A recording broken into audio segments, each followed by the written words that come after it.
Attorney General Kris Mayes announced a settlement with Weidner Property Management, a company with 31 apartment complexes here in the Valley.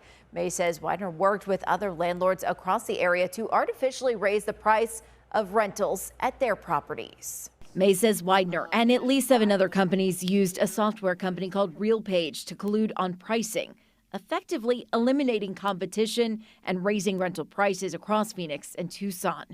Some rentals saw a 76% increase in just 8 years. Mayes says over the same time, Maricopa County has seen record numbers of evictions.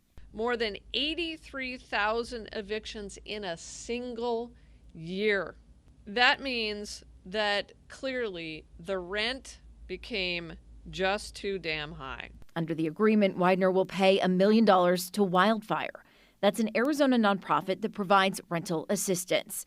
The money will be earmarked for current and former tenants of Weidner properties.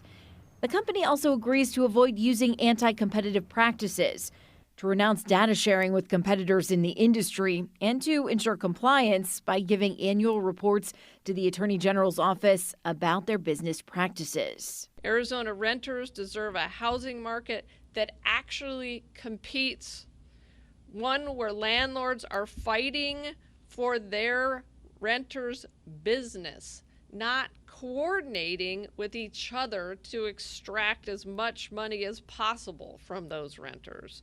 Weidner did not admit to any wrongdoing in the settlement.